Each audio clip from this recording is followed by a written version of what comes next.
perceber como é que funciona esse trabalho, eu vou explicar. Com as nossas mãos em Vanekom Mudra, a gente entra em contato com a nossa respiração.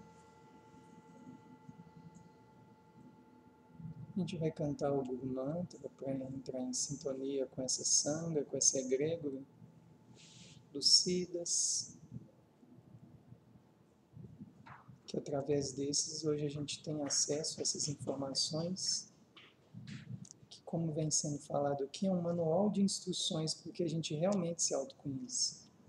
A gente inspira e canta o Guru Mantra, inspira. Om Kriya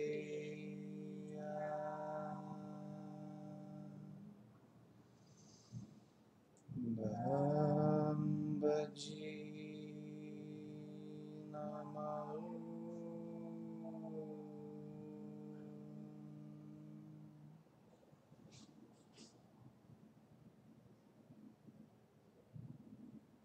Ok, voltando. Então, pessoal, hoje nosso encontro, né, do grupo de estudos da Kriya, Yoga e Meditação, eu acho que eu já falei um pouquinho assim, eu já falei um pouquinho por alto com vocês, principalmente aqui hoje, pela primeira vez, só tem pessoas que fazem aula de Yoga, né? Todo mundo aqui é aluno de Yoga. Elas fazem de manhã, cara, né? Eu sou preguiçosa, não consigo. A Carla atualmente é a aluna mais veterana, né? Ela está antes do Kennedy, né? Ela já está há mais tempo. A Carla praticamente começou a vir quando eu devia ter só uns 6 meses que eu tinha pegado, que eu comecei a ser professor de Kriya. Eu já praticava Kriya há vários anos, né? Eu vou dar um resumo mais ou menos para vocês, o que a gente veio fazendo, né? Como é que foi e tal. Você quer falar, Márcia, um pouquinho do que você já filtrou dos primeiros encontros para ela, igual a gente fez? Não? Bem, eu comecei o primeiro encontro falando um pouco da linhagem, né? Falei um pouco dos Siddhas, né? Situei um pouco onde que o Babaji se encontra nessa linhagem. Falei um pouco da importância, como que a gente perdeu aqui no Ocidente muito do que está sendo veiculado do yoga, muitas vezes desconectou das tradições. Por exemplo, a pessoa faz uma formação de yoga e ela cria uma outra coisa e dá um outro nome, e essa outra coisa é contemporânea. Ela perde a ligação com a linhagem, né? Então, nesse sentido, eu estava mostrando desde o início por qual motivo desse grupo, né? Porque eu contei um pouco da minha história com a yoga, com a Kriya Yoga, que eu pratiquei mais ou menos umas 4 tipos de yoga antes. E as perguntas que eu estava procurando, eu não estava encontrando, nem na prática, nem na parte filosófica, nem na parte prática. Algo estava, sabe, estava faltando assim, né? E de repente, quando a Kriya Yoga apareceu para mim, eu fui falando assim, olha, aqui tem realmente uma coisa que Satchidananda fala, aqui tem realmente um manual de instruções, sabe, de como que vai até Deus, como que vai até o self. É muito diferente só de meramente ser uma crença, existe uma prática, uma prescrição de coisas a se fazer, que vocês já estão mais ou menos entendendo pelas aulas, que são as posturas, os pranayamas, as meditações, né? Embora esse assunto ele é amplo, né? Quem já foi aqui, uma vez eu dei um satsang só falando de yama e niyama, e eu só pincelei também, né? Então tem toda a questão dos yamas, dos niyamas, como que vai construindo, né, esse conhecimento e tal. E esse grupo, então, ele está nascendo da necessidade de passar essa dimensão mais profunda da yoga, da parte filosófica, e até mesmo, eu gosto de dizer, dessa dimensão sagrada dessa tradição, né? Outra coisa importante de vocês entenderem aqui, esses encontros não é o Michel que está falando, eu estou falando por uma tradição. Então, claro, eu faço algum comentário, mas boa parte do tempo eu estou alicerçado na literatura, né?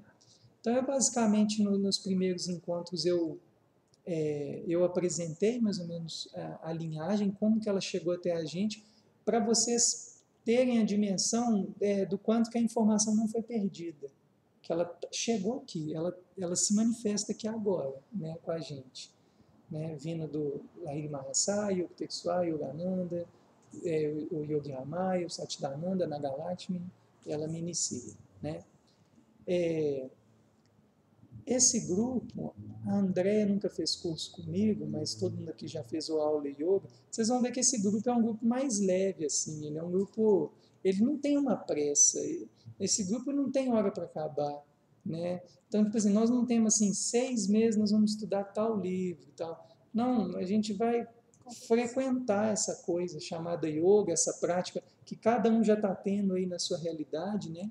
E o intuito de estar aqui também é para amparar muito aqueles que ainda não meditam, né? Que é uma coisa assim que o espaço aqui ele tem muito essa tônica, né? Você sai daqui, mas sai daqui pelo menos aprendendo a meditar um pouquinho, né? Uma coisa que eu sinto assim no fundo que precisa ser ensinada, né? Se me perguntassem assim, se eu tivesse numa conferência da ONU e me perguntassem o que você acha que o ser humano, qual que seria a solução para ajudar o ser humano nesse momento? Se eu tivesse 1 minuto para falar, eu gastaria 5 segundos, meditar. Né? Se todo mundo meditasse um pouquinho, o mundo seria outro, no meu ponto de vista. Né? Nesse encontro, eu estou pedindo ao pessoal que adquira 2 livros, o Babaji e os 18 Siddhas, e um livro que hoje eu esqueci de trazer, está lá embaixo, que é o Insights ao Longo do Caminho. O Babaji e os 18 Siddhas, eu não vou ler ele de cabo a rabo.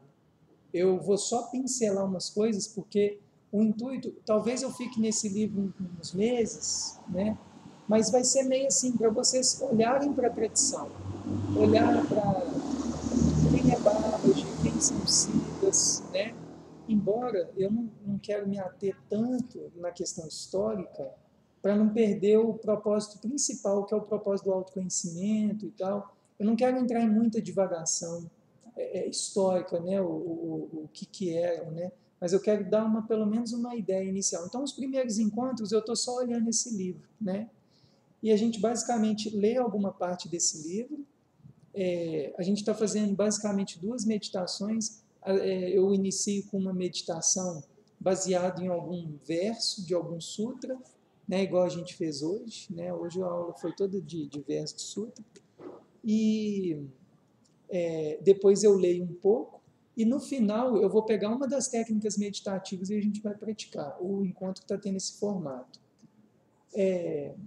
Os livros, eu estou esperando um pouquinho o pessoal já ir me fazendo os pedidos, porque eu estou pedindo de São Paulo para trazer. Eu não estou pedindo os livros para fins lucrativos, é mesmo só para vir e repassar, né? Como ainda tiveram poucos pedidos, eu ainda não fiz o pedido, viu, Márcia? Pode encomendar. Né? Mas é o seguinte, se vocês forem tiverem que pegar um só, eu estou recomendando pegar o outro, o Insights. Se for para pegar os 2, pega os 2, né?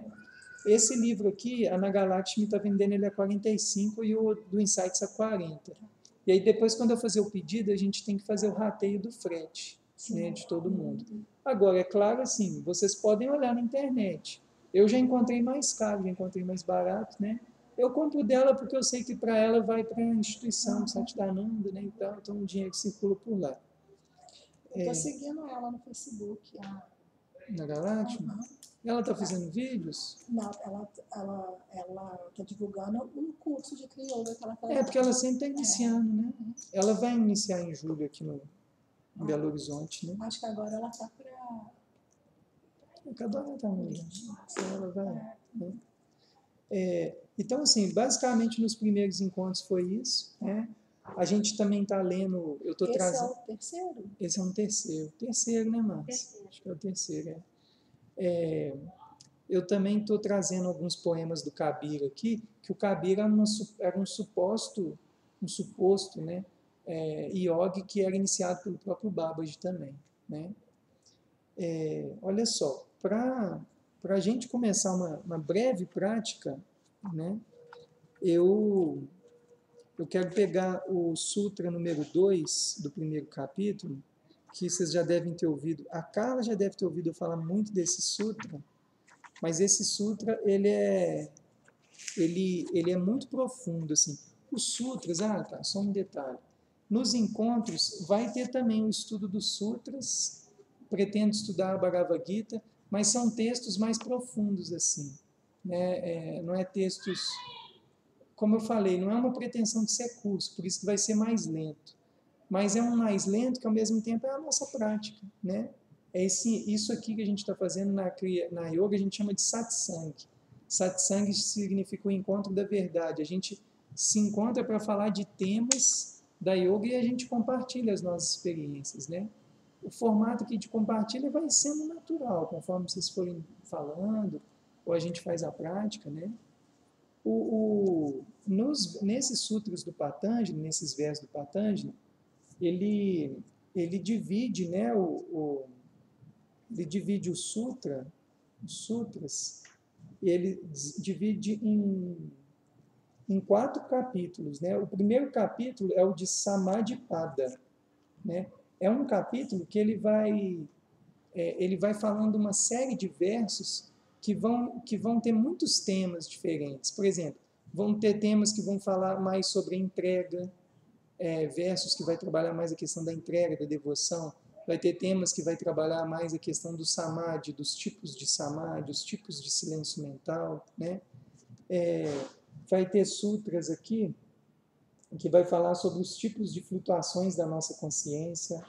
Tem os sutras aqui que falam sobre os tipos de obstáculos que a gente tem na meditação. São todas essas coisas que são nossas dificuldades durante a prática, né? Que são obstáculos que a gente encontra no praticar, né? Esse segundo sutra dele é um sutra que eu cito muito, que ele fala assim: yoga é a cessação da identificação com as flutuações que emergem na consciência. Né? Yoga é a cessação da identificação com as flutuações que emergem na consciência. Então, o que basicamente, assim, fazendo já tem um comentário aqui de Satchidananda, mas eu vou fazer um comentário assim breve. O que esse primeiro sutra do Patanjali é o segundo, na verdade, porque o primeiro ele só fala assim: agora inicia-se a exposição do yoga. Né? Assim que ele inicia o primeiro sutra. Né? A palavra yoga uma das traduções para a palavra yoga é união.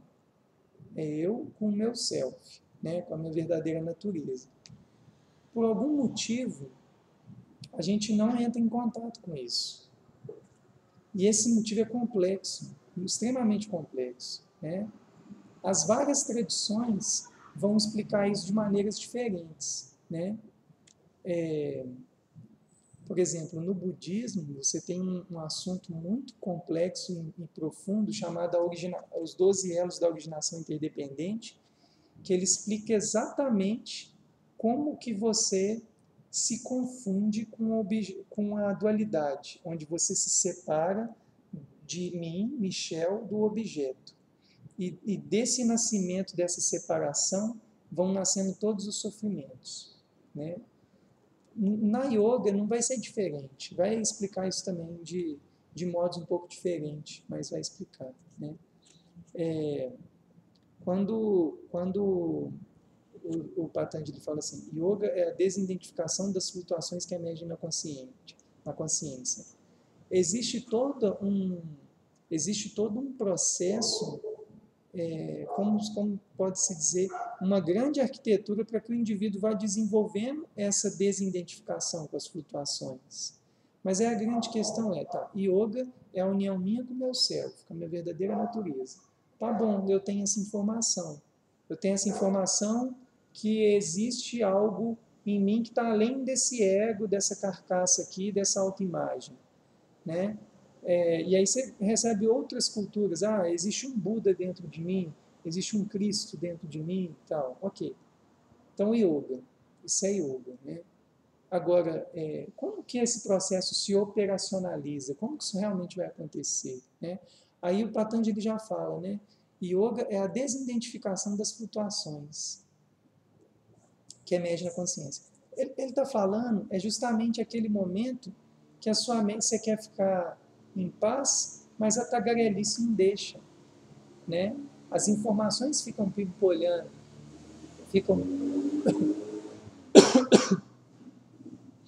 picotando. Não me deu uma coisa.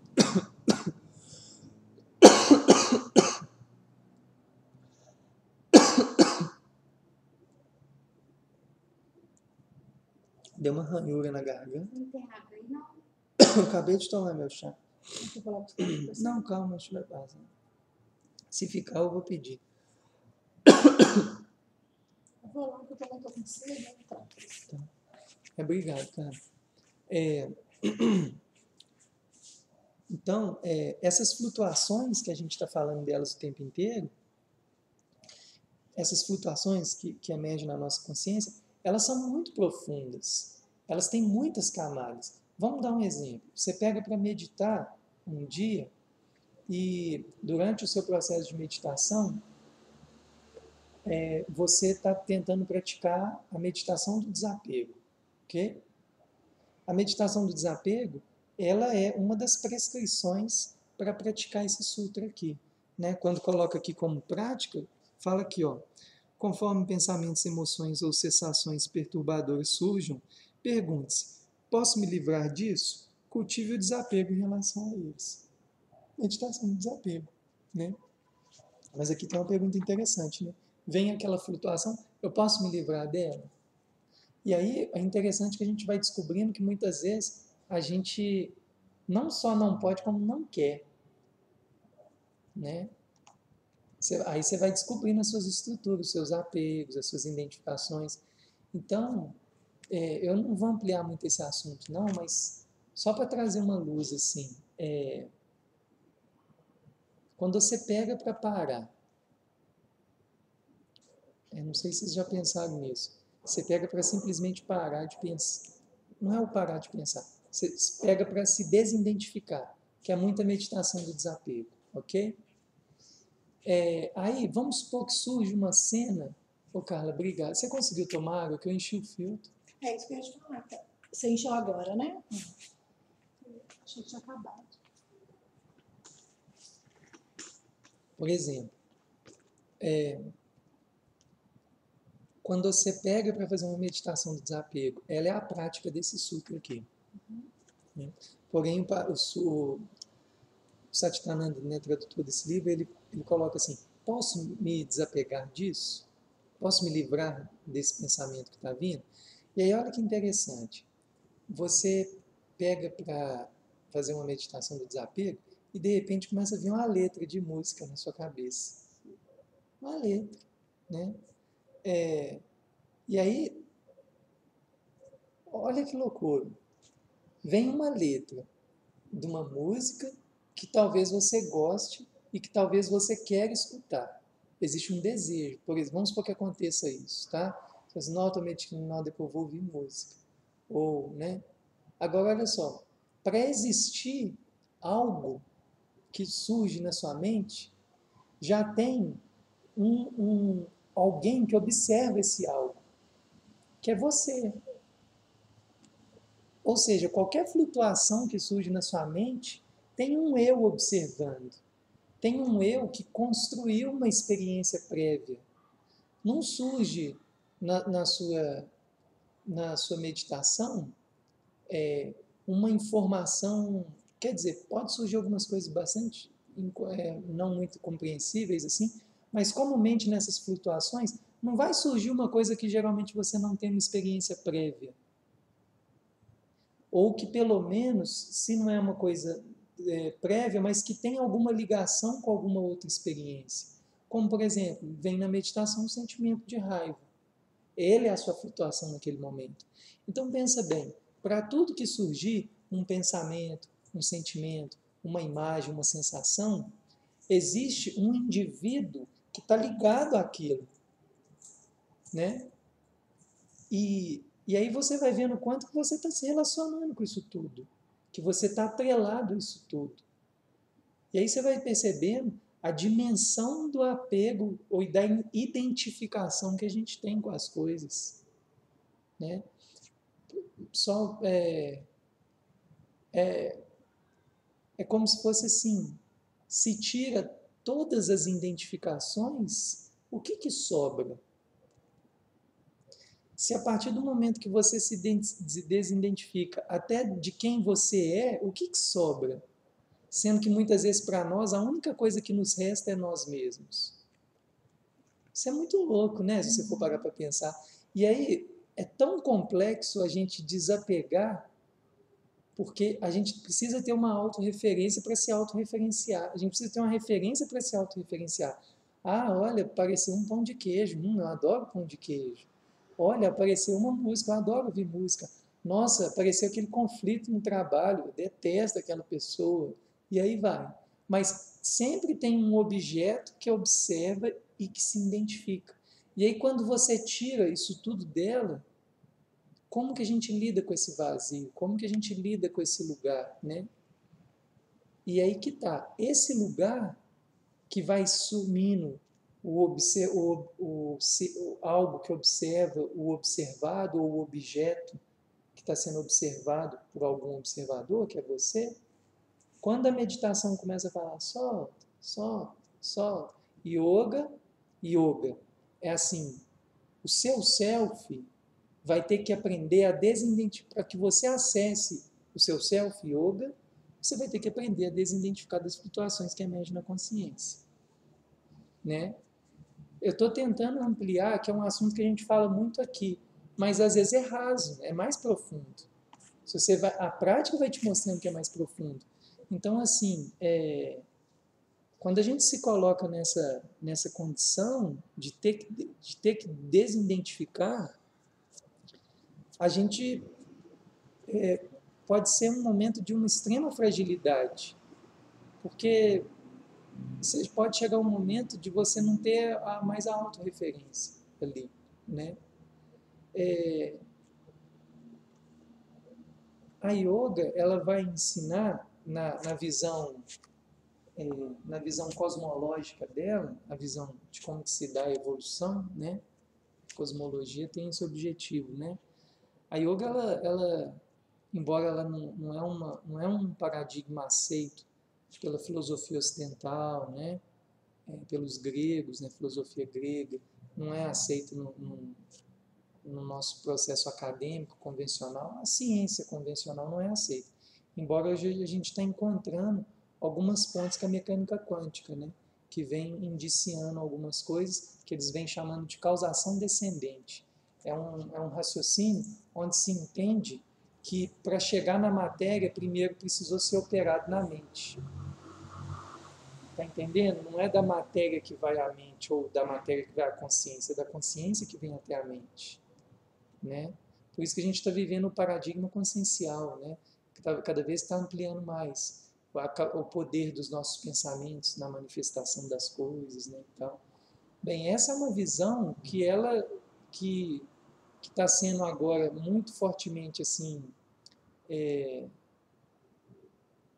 apresentada, né, por uma parte da mecânica quântica, que também tem uma parte que não vê muito para esse lado, não, a parte mais ortodoxa aplicada a tecnologias, né, e tal.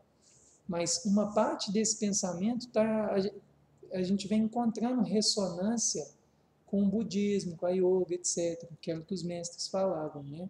Por isso que eles começam a falar assim sobre Maya, sobre a ilusão, que isso tudo que a gente está vendo não é que isso aqui não existe. Essa experiência aqui ela é real, eu estou aqui, vocês estão aí, mas entender isso como a realidade última é uma ilusão, né?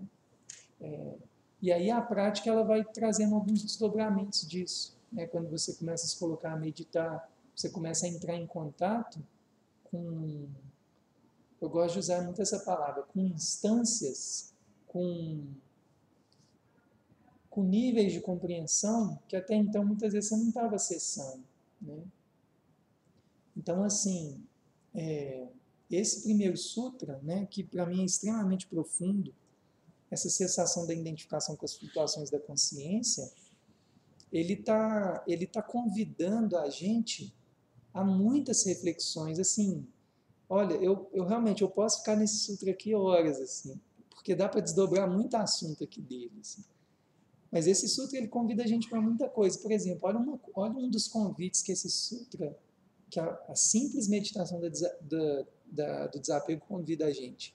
Para a gente perceber a efemeridade dos fenômenos, a impermanência das coisas. Porque, por exemplo, quando por exemplo, você vai meditar, ou você está tendo uma experiência onde existe uma preocupação, vem uma preocupação na hora da meditação, né? Ou você está no dia a dia e você se preocupa, né? No ato do momento da preocupação, o objeto, a situação, a causa que está gerando a preocupação, ela é tão influente sobre você que muitas vezes você não consegue pensar em outra coisa a não ser aquilo e você fica totalmente desestabilizado diante daquele objeto, né? E você, hora nenhuma, enquanto está sofrendo, consegue lembrar que essa experiência vai passar, que ela é impermanente, né? E aí, nesse momento, a gente vai pirando, a gente vai entrando em vários conflitos, sofre, etc. Quando vem um recurso que te coloca o tempo inteiro na situação de te falar assim, olha, isso aí existe, mas isso aí não é a realidade total. Então, desapega, porque isso aqui só está te nublando. E volta a entrar em contato com o que você realmente é. Né? A meditação do desapego, ela tem essa capacidade de te ensinando isso. E é muito interessante, assim, como que ela, falando assim, praticando ela há muito tempo, como que ela começa a ter mais do que, uma coisa que eu tomo muito cuidado aqui com a Kriyoga, nunca a gente ficar num aspecto meramente filosófico. A gente não vai ficar aqui só devaneando, a gente relacionar isso com a vida prática, né? Esse é o objetivo também desse grupo. Porque quando você começa a perceber a transitoriedade, a impermanência por trás de todos os fenômenos, de todas as experiências, isso já te ajuda a desapegar. Porque você já fala assim, não, isso vai passar. Tem uma coisa que é muito falada sobre quem é realmente o self, aí fala assim, ó, analisa para você ver, todos nós aqui, nós já fomos crianças e a gente não é mais. Acabou essa experiência. Fomos adolescentes, acabou. Amamos pessoas, passou. Gostamos de coisas, passou. Gostamos de determinadas músicas e passou. Tivemos determinadas crenças e passaram. Tudo passou, mas por trás disso tudo tem uma coisa dentro de nós que ela nunca vai passar. Essa é uma visão da yoga, do self, né? Dessa testemunha que eu tanto fico falando, né? Vai ser até o tema do retiro, né? A presença, a testemunha, vai ser o tempo inteiro isso, né? Então, assim, a testemunha, ela não passa, né? Essa testemunha, essa unidade inteligente, consciente dentro de nós, que ela estava presente quando você era criança, que ela estava presente quando você era adolescente, que ela estava presente quando você estava no início da vida adulta, que ela está presente até agora e que ela vai estar presente após a sua morte, né? Essa unidade que permanece e que não está sujeita às operações da impermanência é que a gente vai atrás dela na nossa prática, né? E é desse lugar que a gente começa a observar o mundo. E é assim que a meditação da impermanência, do desapego, opera no dia a dia. Porque você já começa a falar assim, gente, é um exemplo bobo, mas, por exemplo, eu lá fazendo faculdade, né, eu estou vendo o povo descabelando por causa das provas. E ontem eu fui para a prova sem ter estudado. Aí eu pensei assim, de gente desesperada, depressão caindo, depressão subindo e tal. E eu olhei, tá, né? Mas eu não sei como é que vai ser a prova, talvez eu vou até saber, né? E se não der, depois tem a outra prova que você consegue recuperar a nota. Não vai acabar. E é interessante que, né, é uma situação na qual, para mim, foi tranquilo. Mas tem outras que não são, né? Aí você vai entendendo, yoga é a desidentificação das flutuações que emergem na consciência. Mas tem coisas que a gente não consegue desidentificar com facilidade, né? Quem dera fosse fácil assim, pega todos os seus desejos, joga no ralo, é muito fácil ficar sem desejo. Claro que não é, e para a maioria não é, né? Mas você pode fazer desejos que vão, né, que vão te destruir, claro. Existem desejos que a gente usa muito mais a palavra aspiração, né, que são adequados. E aí entra a questão de você saber seus limites e tal, né? Também você tem que se respeitar. Mas assim, a partir do momento que você toma essa dimensão, né, da impermanência, e mais do que só a dimensão intelectual, que na minha opinião não serve de quase nada. Se chegar, quem dera fosse falar assim, pessoal, aprende que tudo é impermanente, tá? Se fosse fácil assim, todo mundo ia saber lidar muito bem com a morte. E é uma das coisas que a gente menos sabe lidar, né? Todo mundo que nasce sabe que vai morrer, né? No entanto, é um dos nossos temas mais difíceis. Quando a morte espreita a gente, de alguma maneira, uma suposta doença, alguma coisa assim, muitos de nós perdem a estabilidade, a gente não consegue ficar tranquilo, né? Então, assim... A gente acaba usando umas pequenas coisas. Eu vou fazer o exame, aí tem que ficar 30 minutos sem mexer. Ressonância? Nossa, aí eu pensei nesse processo, sabe? Fiquei lá, pensei, vou fazer meditação. Fiquei quietinha, gente, não precisa repetir. Eu já fiz outras vezes, repeti umas 2 vezes, porque eu não ficava quieta. Mas dessa vez, sabe? Então eu fechei o olho, pensei. Nossa. Se entregou, Usei né? pra mim, usei o que eu tô aprendendo. Que me ajudou a terminar a notícia. Você cria uma outra estrutura, né, para se relacionar com as coisas.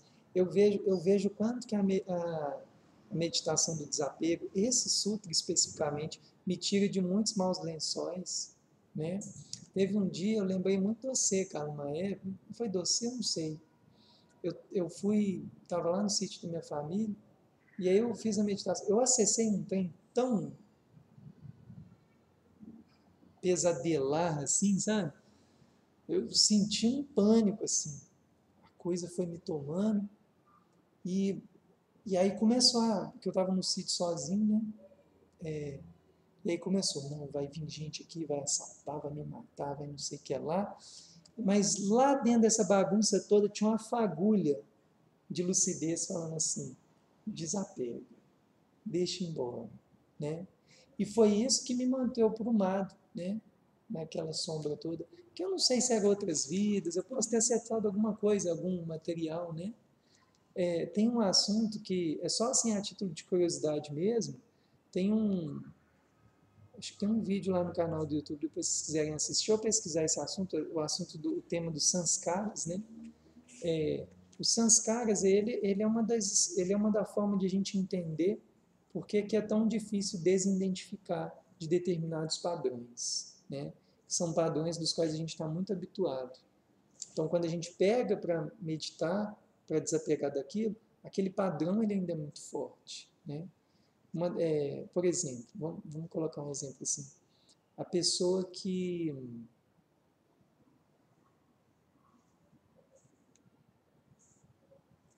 está sempre muito preocupada com falta de dinheiro, etc. É um tema que provavelmente vai entrar muito na meditação dela, né? Porque vai chegar, é lá naquele momento que ela supostamente vai tentar silenciar, vem à tona tudo que tá mal resolvido. É muito parecido com sonhos, né? Porque, na verdade, quando você pega para meditar, você está trazendo à tona uma interseção entre inconsciente e consciente. Por isso que é sempre bom quando a gente precisa. É uma coisa que é muito ensinada na yoga, né? Eu ensino isso muito aqui no espaço, que é assim, todas as vezes que você quer resolver você precisa responder alguma pergunta, vá a essa resposta não só de uma maneira racional objetiva, mas vá a ela também de uma maneira meditativa, né? Não responda as coisas meramente só pela razão, né? Só pela razão não. reflita, medite sobre aquilo ali, no sentido de deixar vir também intuições, né? A gente começar a operar, né, respostas de uma maneira também mais sutil, né? A meditação, ela está o tempo inteiro te convidando a frequentar o mundo sutil, que é o inconsciente, vamos colocar assim, né? Porque dá uma escorregadinha no ego, esse é o lance.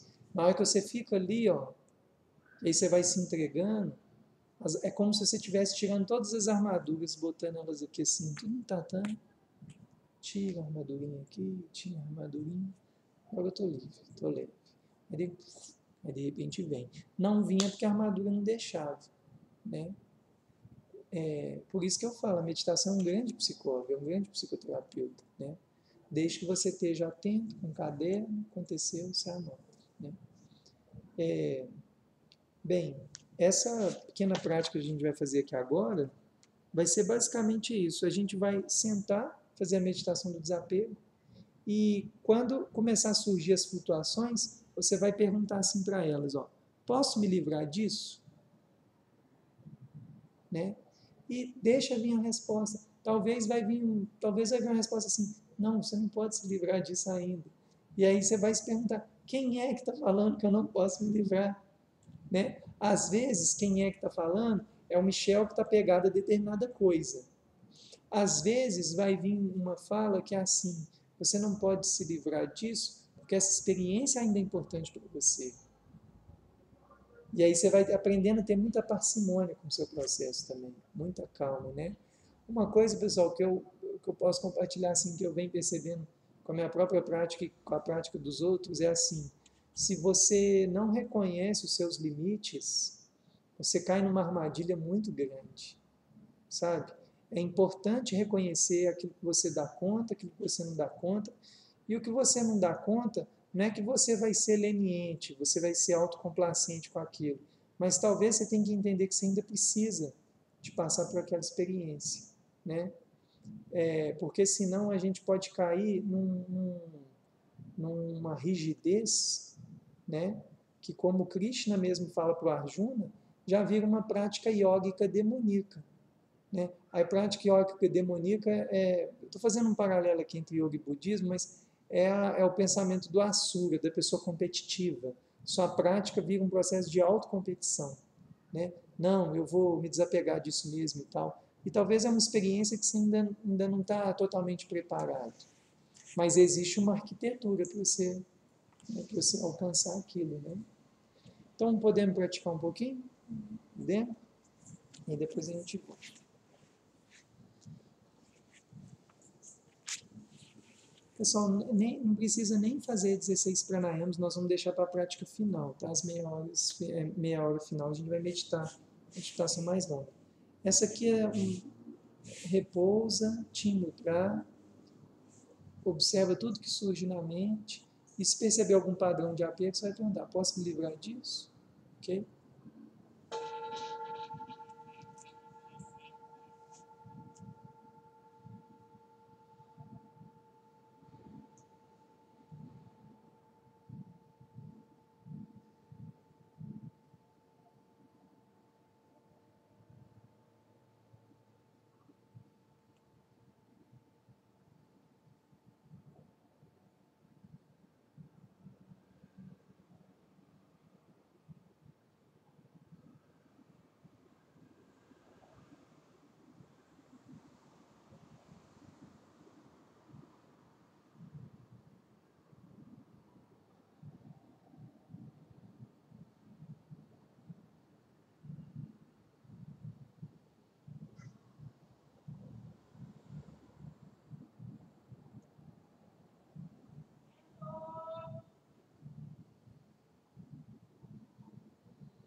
Tudo bem? Quem quer comentar alguma coisa? De como que foi a prática?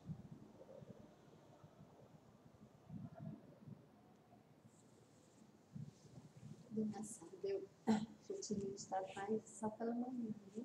Uhum. À noite eu sofro menos, assim, blá blá blá, interno. Uhum. Eu tenho mais dificuldade pelos fatores externos, do tipo Sim. ruído, mais externo do que aquela coisa interna aqui, no caso. Essa é uma luta na parte da manhã com a escola, né? Não, mas eu falo assim, que de dia eu fico mais sujeita àquelas flutuações decorrentes das minhas preocupações. Internas mesmo. Da minha, daquela coisa interna.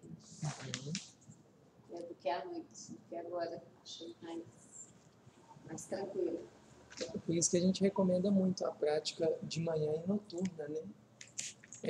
Não no sentido porque é diferente, é no sentido assim, da disciplina de praticar, né? Mas é interessante quando a gente acaba tendo essas relações, porque se à noite você tem um processo mais otimizado, daqui a pouco ele começa a ir para amanhã também, por causa da sua própria prática, né? Eu fico pensando muito assim, né? Igual, por exemplo, aqui é uma escola, né? Eu a vida inteira tive que fazer muitas coisas concentradas com muito barulho em volta, né? Na época da música e tal. Então criou um condicionamento de conseguir desapegar. Então tudo é um hábito também, né? Eu acho interessante o horário noturno também, sabe? O horário noturno parece que tem até uma questão às vezes fisiológica interferindo, né? Mas mesmo desapega disso também, a gente tem que conquistar em todos os horários, né? Quer falar, pessoal, mais alguma coisa? Para mim foi bem assim, o laboratório mesmo do Sutra. Surgem materiais, e aí eu vou vendo, não, por que esse material está aqui, né? Os materiais que comumente para mim mais eu me identifico são os que eu mais tenho apego mesmo. É uma energia que você não quer soltar de verdade, né? Mas a meditação está te convidando, né? A soltar cada vez mais, né? A meditação do desapego, pessoal, já que eu meio que estou falando um pouco dela assim, mais profundamente, eu costumo falar muito nas aulas que ela é o carro-chefe assim, de todas as meditações. Ela é a base, sabe? Porque dela você vai desenvolvendo as habilidades que você precisa para as outras práticas. Por exemplo, quando você vai fazer o tratak, de focar em um objeto, foca no objeto, mas vai vir interferência, você vai ter que desapegar para focar naquele objeto. Quando você constrói uma meditação de pensar sobre uma resposta ou refletir sobre um tema, vou meditar sobre o contentamento, né? Talvez você vai perceber que às vezes está operando muito mais o racional do que simplesmente deixar vir uma intuição sobre o que é esse assunto. E aí você usa o desapego, afastar aquilo e ficar livre, para o canal poder vir, né? Então é uma meditação que ancora muitas outras, né? Eu vou ler aqui um pequeno texto de quem são os 18 Siddhas, né? Não que vai falar sobre eles especificamente, mas só para vocês terem uma pequena noção. A gente já falou um pouco sobre o Babaji, né? Em outra, eu contei sobre várias pessoas que teve contato com ele, né? E tal. Bem, quem são os Siddhas? Os Shiva Puranas estão cheios de histórias que descrevem como o Senhor Shiva, o nome atribuído a Deus por uma das grandes correntes do hinduísmo, sentou-se para meditar no Monte Kailasha, ou Kailasa, no Tibete, desde tempos imemoriais. Ele é cultuado pelos yogis como o Senhor, e por todos os deuses como o Senhor Supremo. A gente chama de Ishvara, né, também. A história da tradição Siddha, dos Siddhas e Yogis, os mestres da consciência, começa há milhões de anos com a história da iniciação dada pelo Senhor Siva ao seu consorte, ou Shakti, Parvati Deva. Parvati, né, Deva. Essa iniciação em Kriya Kundalini Pranayama, que é a arte científica da respiração, os pranayamas que a gente faz, né, ocorreu em uma imensa caverna em Amarnath, nos Himalaias da Caxemira. Isso é uma informação dada pelo Yogi Ramaya. Mais tarde, o próprio Shiva iniciou outros, inclusive os Siddhas, Agastya, Nandideva e Tirumula, que eu coloco aqui, pessoal, na ordem. São os 3 primeiros. E uma coincidência, o Agastya e o Tirumula são autores, estão ali. É justamente os 3, tá? Ali está o Nandideva, Agastya, Tirumula. Né? Falam que foram Siddhas e Yogis que tiveram uma iniciação direta de Shiva. Depois eles passam a iniciar uns aos outros. Né? Então, mais tarde, o próprio Shiva iniciou outros, inclusive os Siddhas Agastya, Nandideva e Tirumula, no Monte Kailash, Tibete. Muito tempo depois, Agastya iniciou o Babaji. Né? Muito tempo depois, Boganatar iniciou o Babaji, e Boganatar falou para que Babaji procurasse Agastya. Okay? O Boganatar está ali, ó. Ele é o 4º. Né? Ele que iniciou o Babaji. Inicialmente foi ele que iniciou o Babaji. E esse que mandou que ele procurasse. O Agastya, que está ali. Né? Segundo as tradições do sul da Índia, que é onde vem a tradição Siddha, né, existem 18 Siddhas, em especial que chegaram à perfeição, o que inclui a transformação dos corpos espiritual, intelectual, mental, vital e físico. Só um parênteses aqui, para vocês entenderem. Na Kriya Yoga, existem várias terminologias para falar da anatomia sutil, né, dos nossos corpos. A tradição iógica, ela vê a nossa natureza física dentro de um raciocínio de várias interfaces sutis. Isso é uma das coisas que, dentro da tradição iógica, já indicia que se pensa que o ser humano ele não é meramente biológico, né? Então, assim, o nosso corpo físico, dentro da nossa cultura, ele é um corpo permeado de órgãos, que tem um sistema nervoso central, um sistema nervoso periférico, que aquilo ali vai carregar hormônios, e aquilo você respira, você recebe oxigênio, aquilo tem trocas, tem toda uma questão química, biológica, atuando e física de partículas, que faz com que você está aqui agregado nesse amontoado que vira um corpo humano, né? Na visão das tradições iógicas, existe uma visão sutil dessa realidade também, além da própria física, que ela é óbvia, né? Que a gente está aqui. E essa codificação, como eu falei, em algumas literaturas, eles vão separar isso em 7 corpos sutis. Tem umas literaturas que gostam de falar de 49 corpos sutis, mas na verdade é o seguinte, é 7 vezes 7, que dá 49, é 7 subcamadas dentro de uma própria camada. Aí, por exemplo, quando chega no emocional, eles vão separando em o emocional, a raiva, não sei o que, e aí vai gerando derivações. No meu ponto de vista, isso é uma coisa muito nossa, ocidental, taxonômica, de a gente querer ficar dando muitos nomes assim, né? Mas a Kriya Yoga, ela adota, que é o importante aqui, que eu acho que é interessante ser falado, ela adota um sistema bastante simples. Ela fala assim, existe o corpo físico, existe um corpo vital, ou um corpo prânico, né? Que é um corpo que vai gerar interface com esse corpo. Existe um corpo mental e existe um corpo espiritual. E aí você divide corpo físico, corpo energético, corpo mental, corpo espiritual. E eu não sei se eles colocam um corpo de bem-aventurança, né? Aqui ele está colocando assim, a terminação espiritual. Esqueci do intelectual, é isso. Corpo físico, corpo vital, corpo mental, corpo intelectual, corpo espiritual. É assim que eles dividem: físico, vital, mental, intelectual, espiritual, né? Na nossa prática, essas coisas, na prática da cria, as coisas estão acontecendo, essa relação com todos esses corpos. Vou dar exemplos para vocês entenderem como que está atuando.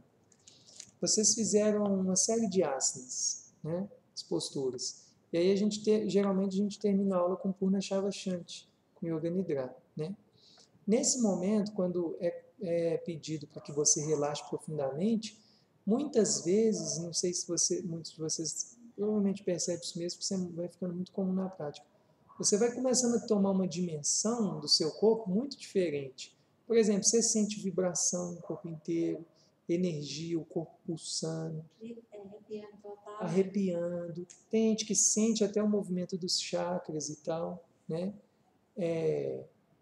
Nesse momento, você está entrando em contato não só com a dimensão física, que a gente está entrando em contato comumente, como você também está entrando em contato com a dimensão sutil, né?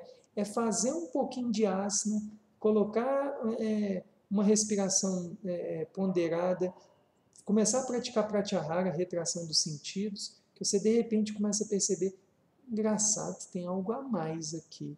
Esse algo a mais, na prática, a pessoa vai entrando em contato com isso, né? Os Siddhas, a tradição da yoga, né, dos Siddhas do Tamil Nadu, há uma obviedade tão grande em entender que esse corpo existe, que todas as vezes quando é simbolizado o desenho dos Siddhas, vocês podem pegar uma imagem, você vai ver que ele sempre desenha um campo energético em volta. O Babaji, se você for ver aqui, ó, tem um campo em volta dele, né? Se você aproximar a imagem dos Siddhas ali, sempre tem um campo em volta. Aqui, ó, vai desenhar o Babaji, bota um campozinho em volta, né? Esse corpo vital, para falar a verdade, pessoal, essa separação também é nossa. Nos livros tradicionais antigos, quando fala de corpo físico, já fala do corpo vital como se eles fossem o mesmo corpo, porque um não vive sem o outro, né? É falado que, por exemplo, quando a gente tem a morte biológica, está tendo a morte do corpo vital também, que ele está essa vitalidade que anima a matéria, ela está se desfazendo. As pessoas, quando têm algum nível de clarividência, elas conseguem perceber isso com mais obviedade. Ela olha para a pessoa, vê o campo, e quando ela olha para um corpo, né, esse campo não existe, esse campo se esvai. Esse assunto, eu não vou assim aprofundar nele, eu aprofundo muito quando eu falo de anatomia sutil, mesmo sendo dimensional, mas esse assunto talvez vai ser um dos assuntos futuros para a ciência, já né, na verdade, algumas pessoas ousaram pesquisar isso, né? Mas esse assunto, ele é um assunto que ele vai ter muitos desdobramentos ainda. Por quê? Existe uma pergunta que ela não é muito bem respondida pela química e pela biologia, que é a seguinte pergunta: o que é vida? Quando você estuda, eu não sou um conhecedor, né, desse assunto com profundidade, mas quando você estuda o ciclo, né, de reprodução celular, citologia, de como que como que as células produzem, morrem, né, vão se autocriando e tal. Quando você vai estudar aquela coisa, não sei se vocês lembram disso no ensino médico, ciclo de Krebs, que aí você alimenta de uma determinada coisa, aí quebra um carboidrato que vira um aminoácido, que nutre tal coisa, e aí libera glicose, e essa glicose nutre as células se reproduzem, etc. Quando você vai analisando todo esse movimento químico, biológico do nosso DNA, do nosso corpo, as células, né, que tem um código lá, que ela vai especificamente dentro daquele código genético absurdamente, com uma biblioteca de informações, aquela célula, aquele aminoácido do fígado, que junta para virar uma proteína para formar um tecido para o fígado, ele vai exercer uma pequena função específica só para poder cumprir aquele papel. Mas quando a gente explica esses fenômenos dentro da luz da biologia e da química, a gente não entende simplesmente como que existe essa inteligência que operacionaliza isso tudo, que faz com que as coisas sejam tão inteligentes, né? Pela explicação meramente química, a gente não consegue entender, né?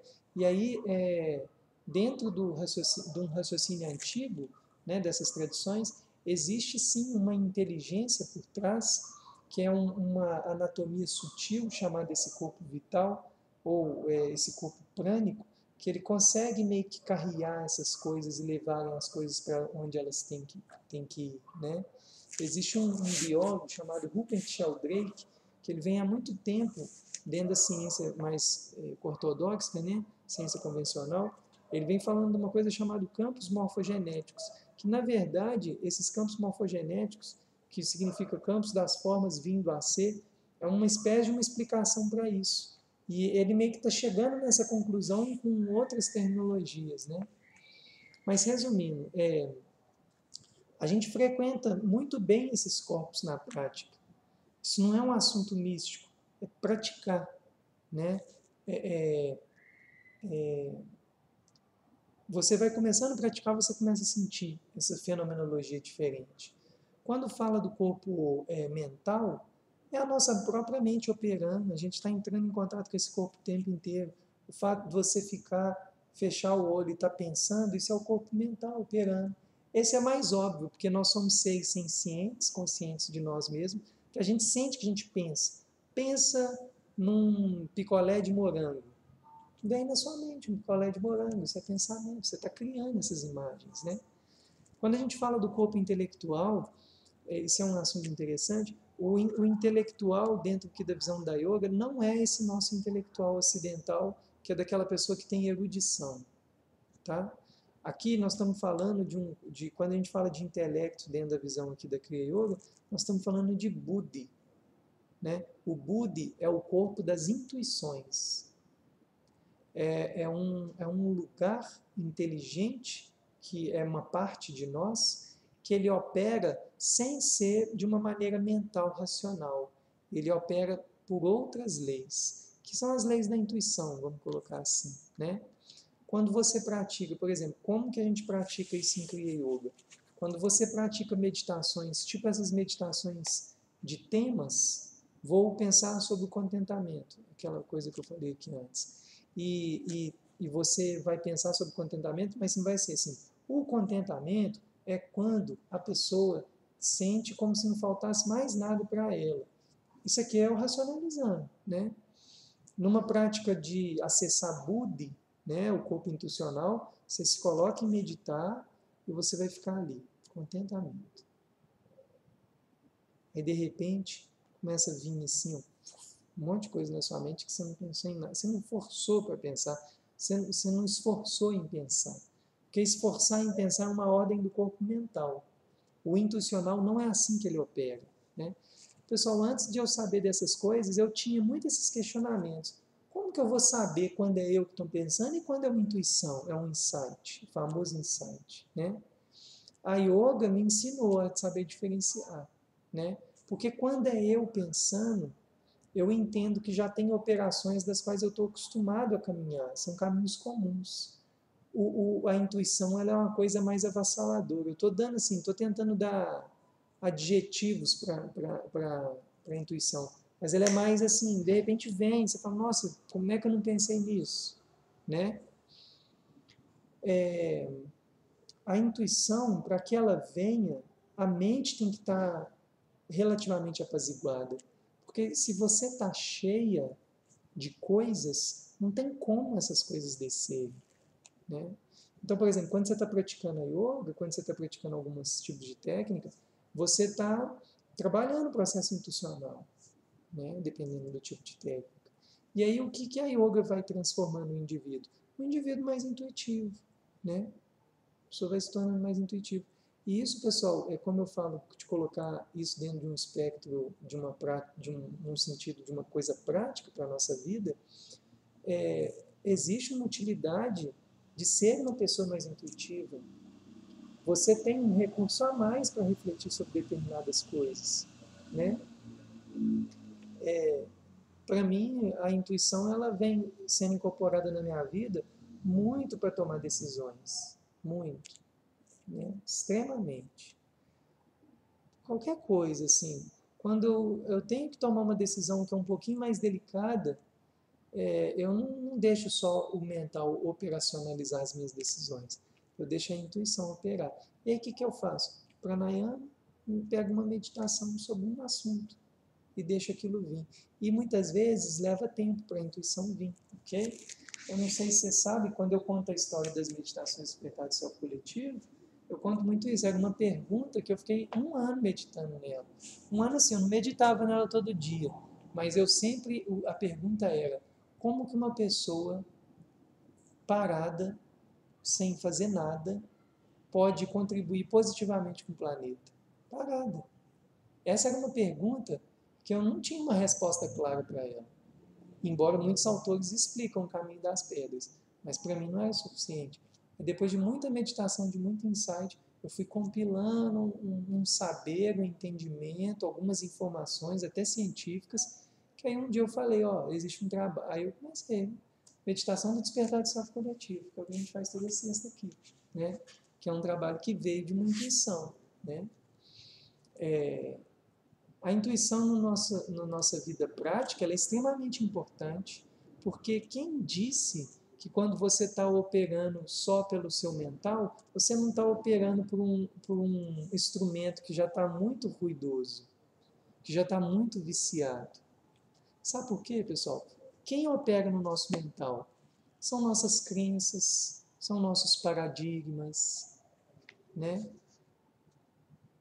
Tem muitas pessoas que não ouvem a própria intuição, desculpa a palavra, mas se ferram, beleza, bonito, assim, né? A pessoa estava apaixonada, sentiu que era aquele cara, mas a mãe e o pai tem que ser o médico, tem que ser o advogado, tem que ser o bambambam. E aí viveu uma vida miserável, né? Uma má escolha. A gente vê muito no âmbito dos relacionamentos, no âmbito no âmbito assim, de investimentos também, né? Então, a pessoa não ouve a intuição. Agora, o problema é quando você acha que é intuição e não é. E aí a razão operando. E é um problemão. Aí é um problemão.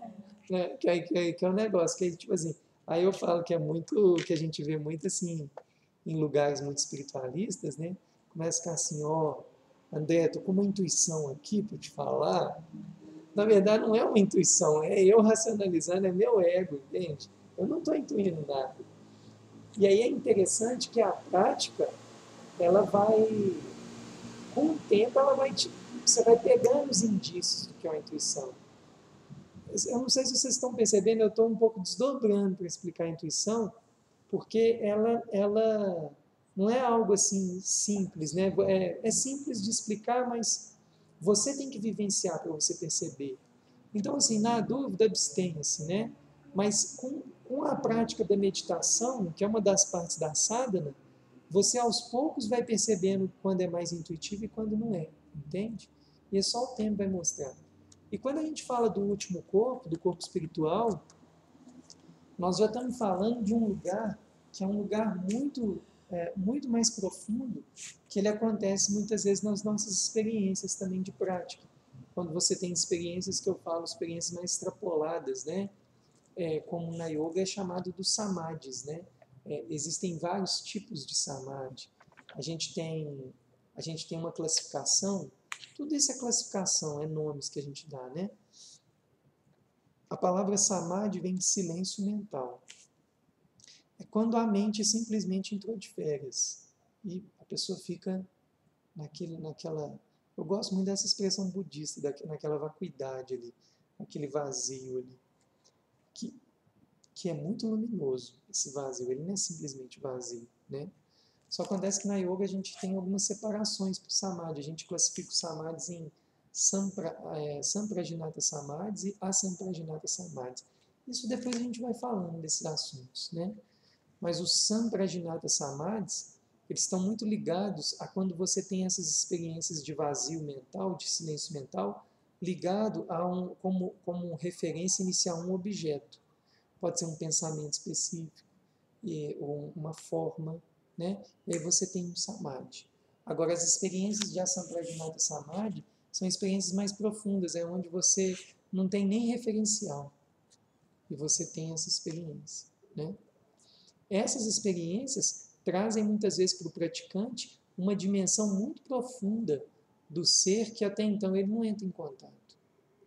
Pessoal, imagina eu estar falando desse assunto aqui por uma pessoa que acorda, vai no banheiro, toma café, trabalha o dia inteiro, vê televisão e dorme e vai assim e tal. E ela não pratica nada, ela não tem nenhum contato, ela não entra em contato, quase hora nenhuma.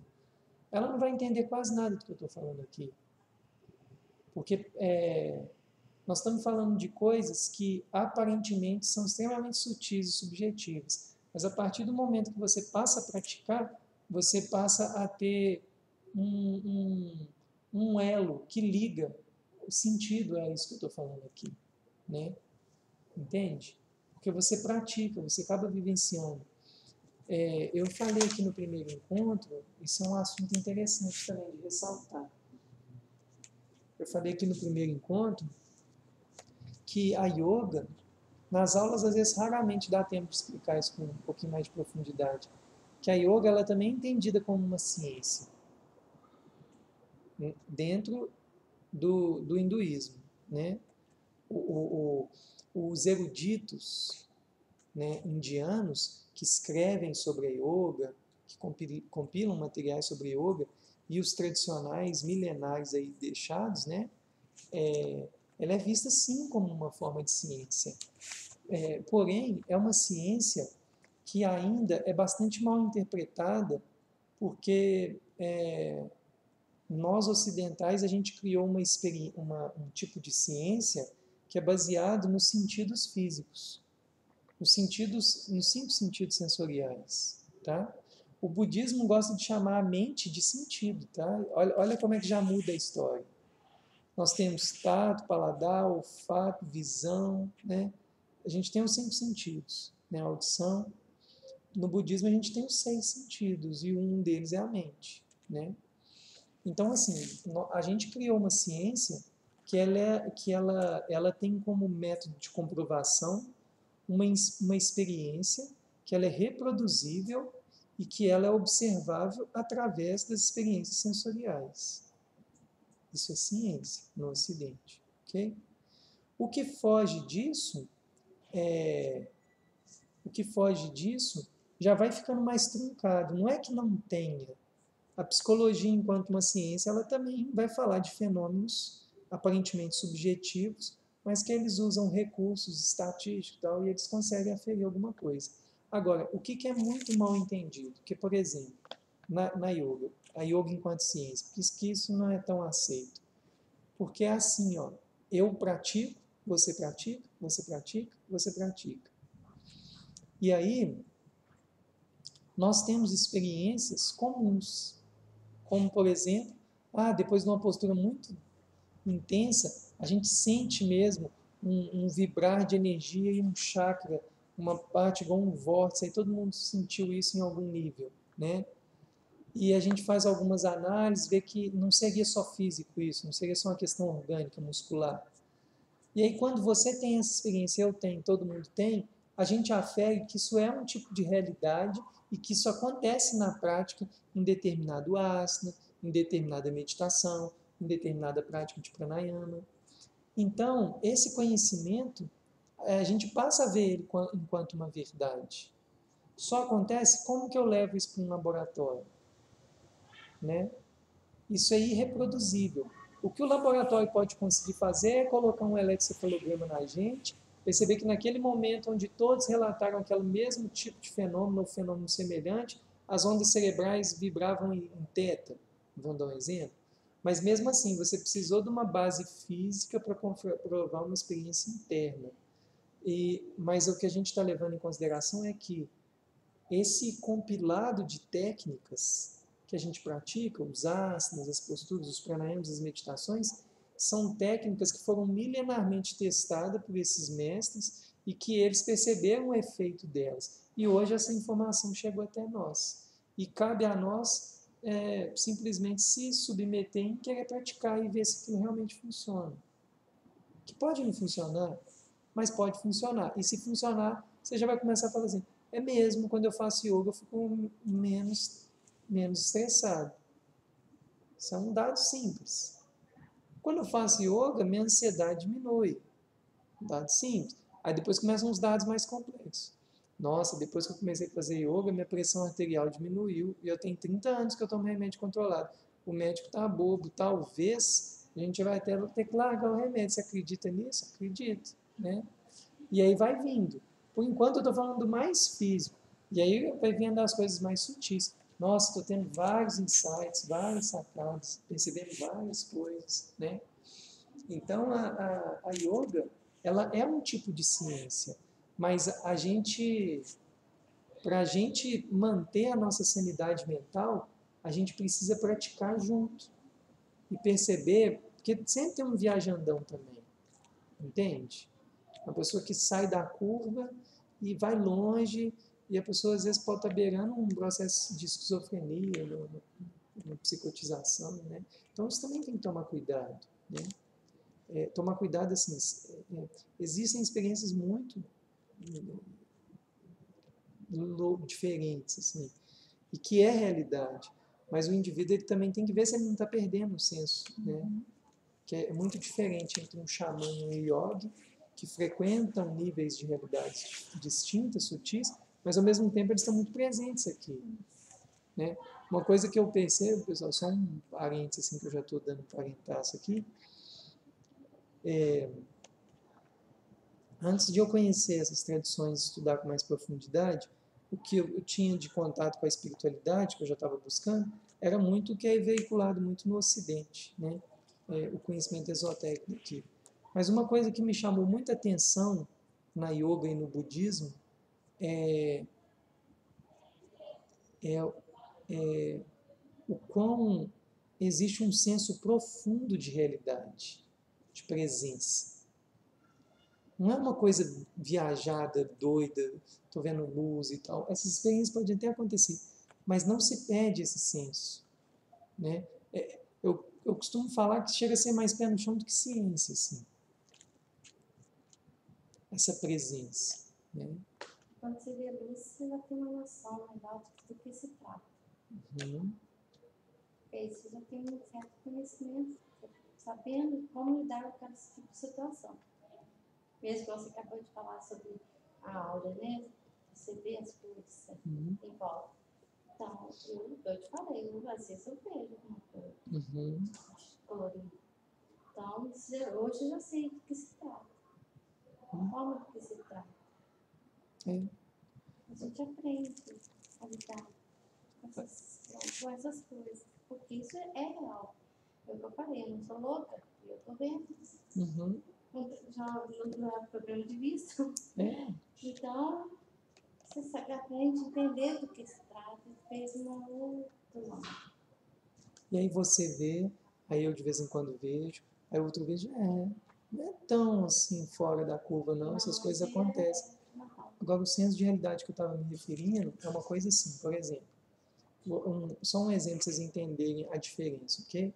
Eu peguei um caso como terapeuta, que a pessoa me procurou, claro, vou manter o sigilo ético de não falar o nome, que não tem, né, não pode, né? Então, não é correto isso. É um exemplo, né? A pessoa me procurou num seguinte intuito. Eu quero voltar a ter minha clarividência e eu quero sair fora do corpo. Sair fora do corpo é projeção astral, né? E ela me procurou porque uma pessoa disse que eu poderia ajudar ela nisso. Então, o que ela estava esperando de mim? Ela estava esperando de mim que eu fizesse alguma intervenção com alguma técnica de imposição de mãos que essa coisa ia voltar a aflorar nela, né? E aí, olha como é que é a questão do senso de realidade. Mas me conta o seu histórico de quando era que você meio que via mundo físico, mundo espiritual, porque afinal de contas eu estava vendo ali, você não estava diante de uma pessoa que tem um nível de esquizofrenia na minha frente, estava conferindo, que talvez ela vai precisar de psiquiatria, né? Nada de terapia, talvez. E aí a história é mais ou menos assim. A pessoa começava a ver coisas que ela simplesmente não dava conta de ver. Começava a entrar em contato com coisas que ela não tinha estrutura para entrar em contato. né? Fora vários processos do qual saía fora do corpo, entrava na casa de mulheres. Então eram coisas que não eram éticas, entende? E aí você vai entendendo por que talvez o indivíduo foi lacrado, né? Mas o mais importante que disso tudo é assim, para que você quer essas experiências? Qual que é o intuito disso? Né? E o que a resposta foi mais ou menos assim, aqui no físico está muito ruim. A vida que não faz sentido, eu quero viver minha vida lá no sutil, porque lá eu me sinto mais livre. Mas aí, olha como que a yoga, o budismo, eu estou falando de uma experiência como terapeuta, mas olha como que ela é pé no chão. Eu poderia ser uma pessoa totalmente inescrupulosa e falar assim, deita aí na maca aí, você está pagando, vou ficar lá bombardeando ele com reiki, com alguma coisa assim, e talvez vai acontecer alguma coisa mesmo, né? Que vai desbloquear uma energia. Mas naquele momento eu estava vendo um ser humano na minha frente, que na verdade estava sofrendo e que não estava conseguindo viver a experiência corporal. Então, todo o processo terapêutico dele virou um processo de conscientizá-lo que ele é um corpo. Por mais que está óbvio, mas ele não está aceitando essa realidade. Olha, eu sei que quando você sai fora do corpo, você flutua, você não sei o que lá, tal. Mas nesse momento você tem duas pernas e você teve que caminhar para chegar aqui, né? Você vai ter que resolver primeiro chakra. Primeiro chakra, profissão, família, dinheiro. A base. Porque ele não está vivendo um mundo só espiritual, entende? Né? Eu gosto muito de uma frase do Teilhard de Chardin, que era um padre, que ele falava assim, nós não somos seres humanos trilhando uma jornada de vida espiritual. Somos seres espirituais trilhando uma experiência humana. É mais ou menos assim a frase. Mas enquanto seres espirituais, corpos sutis, corpo espiritual, intelectual, mental, vital, físico, enquanto aqui no corpo, nós estamos aqui tendo essa experiência. O caminho do meio é relacionar de uma maneira positiva com essa realidade nossa, que é multidimensional. Esse é o lance. Não é negar o espiritual e não é negar o material. É saber que todos têm o seu papel, né? Quando você está praticando yoga, você está cultivando uma vida espiritual prática. E esse é o grande lance, né? Esse é o grande lance. O tempo inteiro está te dando técnicas. Você faz isso para isso, você faz isso para isso. Por isso que eu gosto de usar a expressão de Satchidananda, que a yoga, o budismo e outras tradições, mais do que só te passar dogmas do que a verdade, ela te dá um manual de instruções para você praticar, né?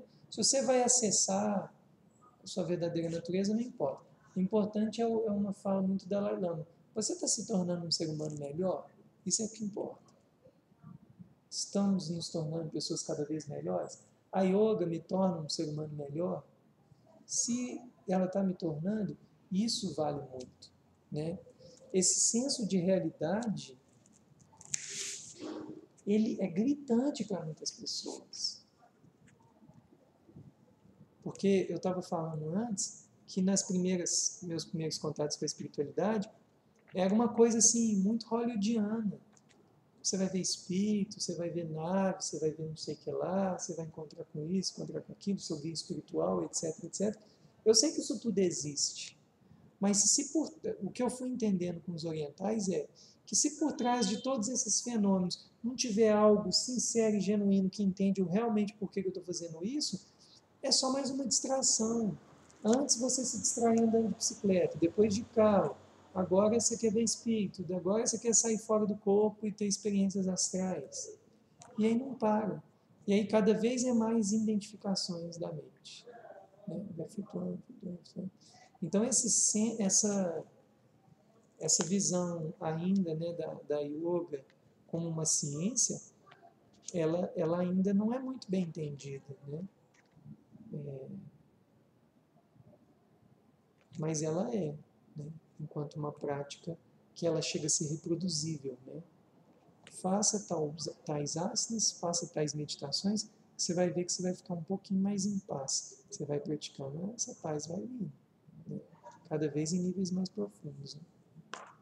Até que a gente vai chegando em coisas que ainda nem foram catalogadas pela nossa própria psicologia e ciência ocidental, como as pessoas que não sofrem mais. Não existe isso na nossa cultura. Se você estudar os principais pensadores, né, filósofos e psicólogos, não existe um lugar de onde não existe o sofrimento. Né? A gente está aqui dentro de um processo de amenizar ele, mas a gente não consegue ficar sem ele. Né? Nas tradições orientais, não, elas são um pouco mais arrojadas, mais ousadas. Não, existe um lugar onde o indivíduo não sofre mais. Esse lugar é aquela pessoa que verdadeiramente se conheceu, que se conhece. Né? Não tem. Esse é o verdadeiro doutorado dessa vida aqui. Esse é o verdadeiro título. Né? Esse título não há título maior. É o título do indivíduo pacífico, um indivíduo em paz constante, em harmonia constante, né? Em alegria constante, equanimidade constante, compaixão constante, amor constante. Esse indivíduo, ele anda aí. Né? Para nosso conhecimento ocidental, não existe isso. Né? Para o conhecimento oriental, esse indivíduo existe. E a forma de encontrar de alcançar isso, existem escolas. Uma delas é a yoga, uma delas é a Kriya Yoga, outra delas é o budismo tibetano, e aí vai. Né? Eu fico pensando, né, pessoal, é um assunto que, assim, ele é muito delicado. Né? É muito difícil. Muito. É como se fosse assim... É como se fosse o extremo da inteligência humana, mas não no sentido só cognitivo. Uma inteligência ampla, né? Emocional, espiritual, etc. Né? Baseado nas nossas próprias experiências e exemplos pessoais e dos outros, como a gente não vê isso, a gente realmente acha que isso não é possível. Né? Agora, é a questão que eu sempre me pergunto, né? Será que a gente estudou direito? Será que a gente pesquisou direito? Né? Entende? Então a gente volta no livro, voltar a ler novamente o livro, você aprende de novo. Alguma coisa que passou. Às vezes você estudou, pesquisou o tempo todo. Aí você volta lá, passa um tempo, você volta lá, vou ler de novo. Ou alguém te passa algum trecho que você não recorda, não, peraí. Mas é um aprendizado. Né? O tempo todo a gente tem que fazer isso. Essa reciclagem é contínua, né? Não tem como não reciclar. Várias vezes eu defronto com a questão de falar assim, isso é uma crença que eu quero acreditar? Sabe? Esse indivíduo que não sofre mais. Mas tem algo que eu percebo que é tão simples que indicia muito que isso é possível. Pensa uma coisa que antes fazia você sofrer e hoje não faz você sofrer mais. Isso é uma coisa. E quando começar a ser todas as coisas? Né? O paraíso que você trouxe aí para dentro. Né? Deixa eu terminar. A gente já vai fazer a meditação final. Eu parei nos corpos sutis. O nome desses siddhas vieram de acordo com... Os nomes desses siddhas, dos 18 siddhas, variam de acordo com as fontes. Porém, o mais provável é que sejam estes que listamos a seguir, né, segundo Ramaya. Nesta relação, ao lado de cada um, aparece o nome do lugar onde, segundo a tradição, ele atingiu o estado de perfeição conhecida como Sorupa Samadhi. O nome de seu guru e de seus discípulos, e um registro de contribuições mais importantes.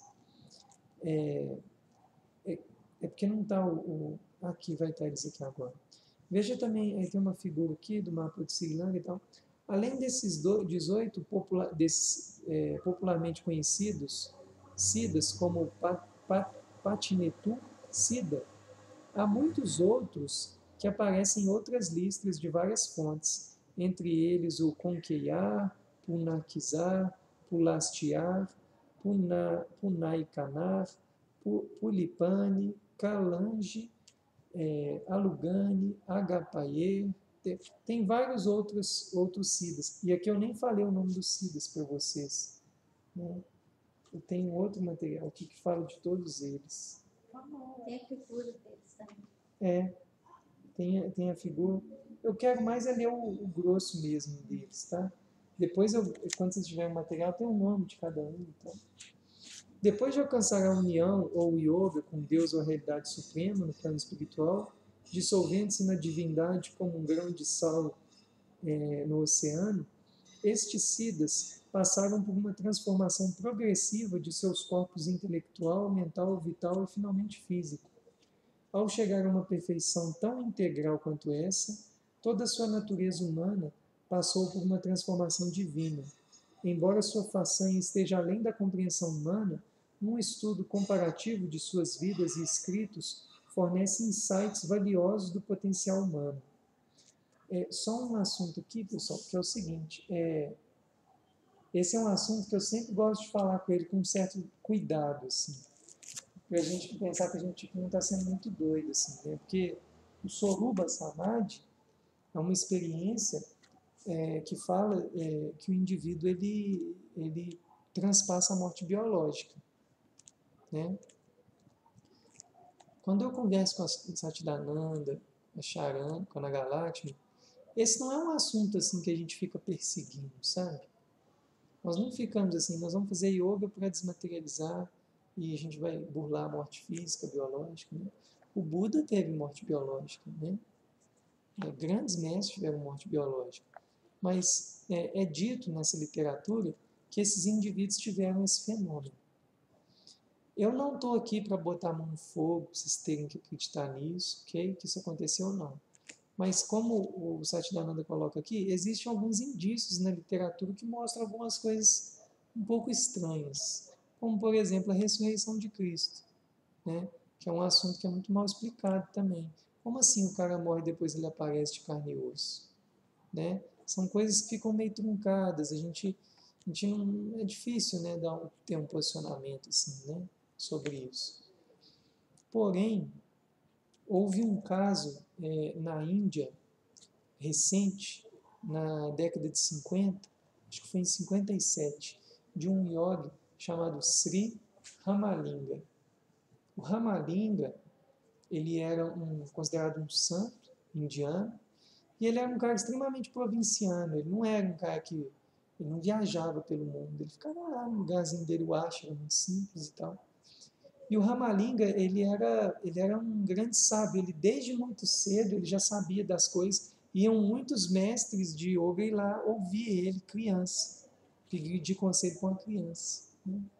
Era um processo muito profundo do Ramalinga, né? E o Ramalinga, o pessoal conta que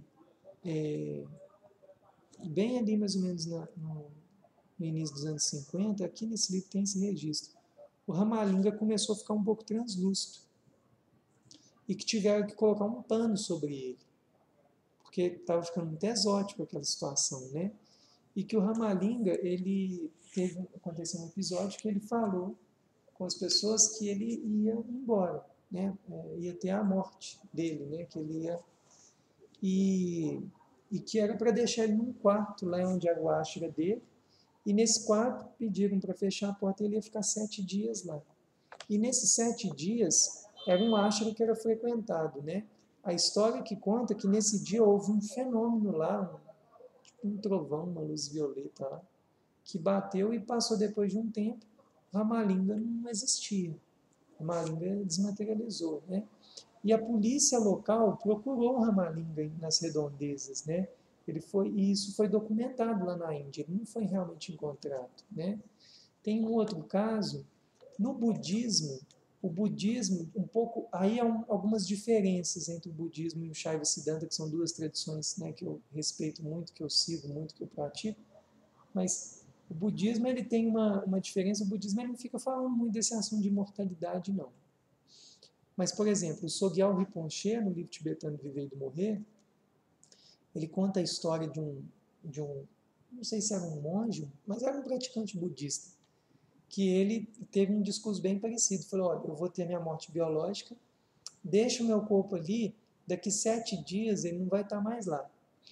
E ele teve essa experiência que lá eles não chamam de Sorupa Samadhi, eles chamam de experiência do corpo de arco-íris. E esse budista, né, vamos colocar assim, depois dos 7 dias foi encontrado só os ossos dele. Aí você fala assim, mas o corpo ele não entra em decomposição em 7 dias ao ponto de ficar só osso, né?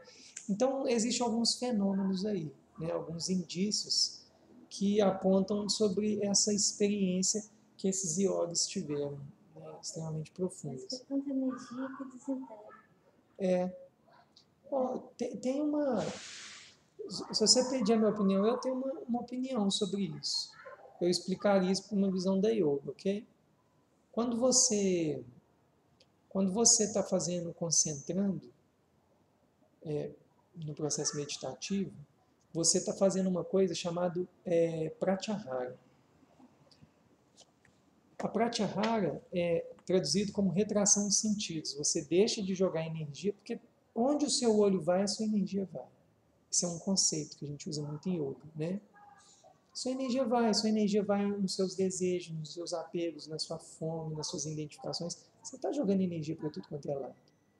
Quando você começa a fechar o olho e desapegar das flutuações que emergem na consciência, você começa a gerar um bombardeio de energia dentro de você.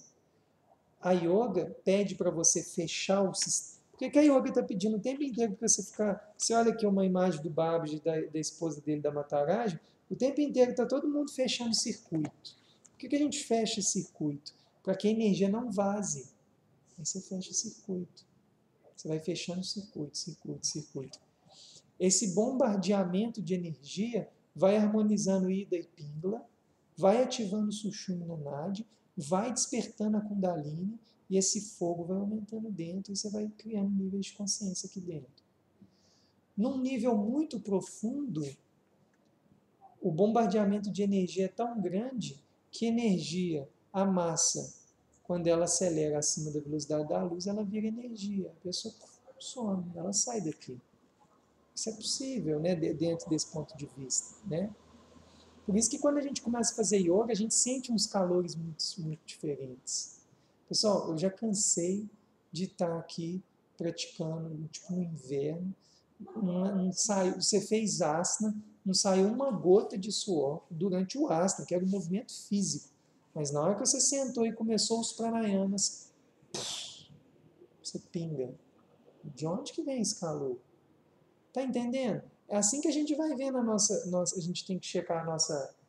Tem um sentido, sim, né? Agora, é uma experiência muito profunda. Tem pessoas que levitam em prática. O que é isso? Que o indivíduo quebra as próprias leis da natureza e ele... né? Tem vídeos, gente, no YouTube, já conseguiram registrar alguns vídeos de alguns yogis e xamãs levitando. Tem vídeo que é fake, que é besteira, mas existe. Eu tenho uns documentos guardados. Tem coisas que eu guardo, que eu acho que é documentos importantes, que podem se perder na internet. Tem um vídeo de um xamã na internet que ele levita, fazendo um ritual. E um vídeo antigo, dos anos 80, você vê que não é coisa falastrão, sabe? Tá lá, os tambores tocam... sobe, né? Não estou aqui falando se isso é bom, se isso é ruim. Eu falo que existem fenômenos que a gente não consegue explicar bem, né?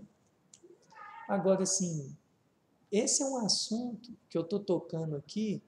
Eu estou tocando porque o texto suscitou a experiência do Sorupa Samadhi. Mas, pessoal, nesse ponto eu estou muito no ponto de vista mesmo, nós aqui da Kriya, do budismo. De nada disso importa se você não está se tornando um ser humano melhor.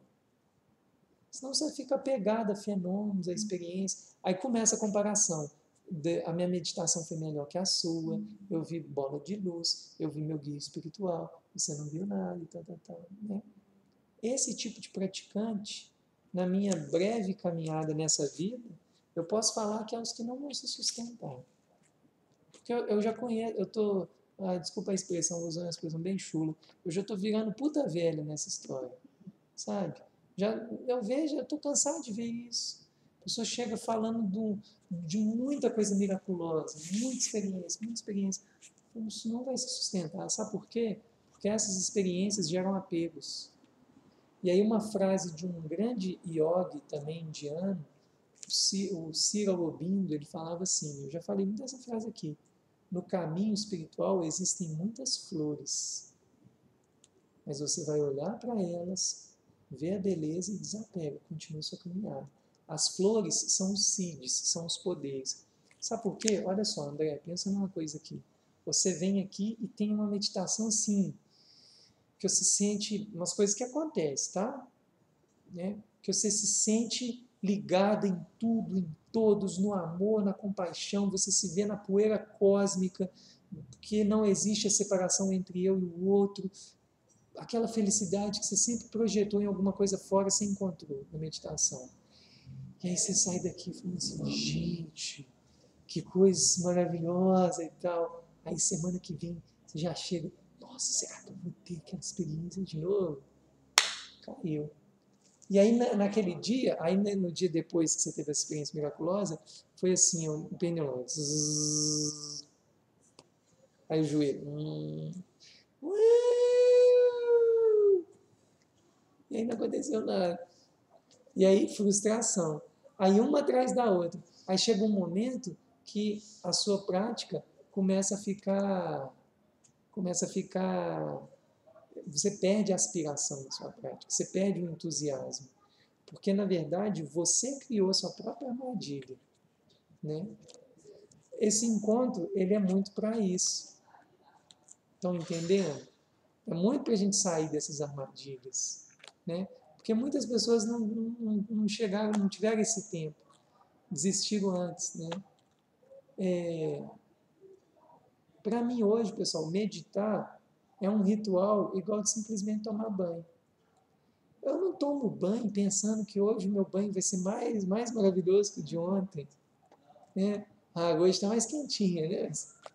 Mas não é por isso. Você toma banho porque é bom, porque é necessário, limpeza, higiene. E a meditação é a mesma coisa, é uma higiene mental. Né? E aí, o que é interessante, assim, é o saldo que vai ficar dessa vida. É isso que eu acho que é interessante. Se olhar para trás e falar assim, poxa, eu fiz uma boa coisa. Eu fiz boas escolhas, né? Dentro do que eu tinha, eu fiz as melhores escolhas. Né? Hoje eu postei a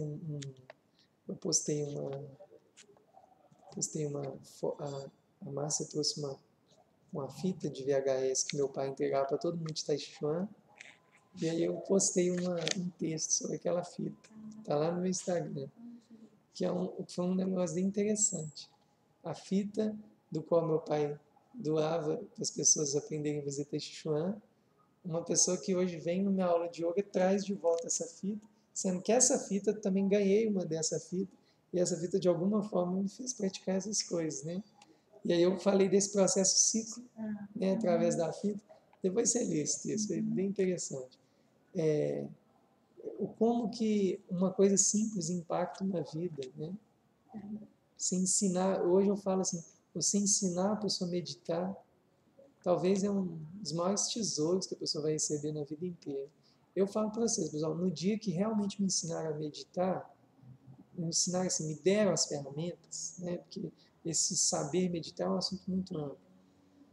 Eu falo com você que não teve nada materialmente que eu ganhei que é equiparável. Né? Eu brinco muito isso, que eu olho para o Zafu assim, e olho para o meu carro e fico assim, ali tem uma história muito mais profunda, né? O carro, ele vai me deslocar, ele está aqui para me servir. Mas naquele Zafu ali existe uma magia, né? E é uma magia que ela é inefável, não tem como falar. Né? Ô, pessoal, a gente nem vai meditar não, para fechar. Na verdade, O encontro era para ser até 8. O doido aqui viu 7h50 e achou que... O quê? O certo era para ser de 6... Ia ser de 6 às 8, mas eu ia fazer 6h15 a 8. 8h15. Nossa Senhora. Que horas que eu tava pronto? 8h50.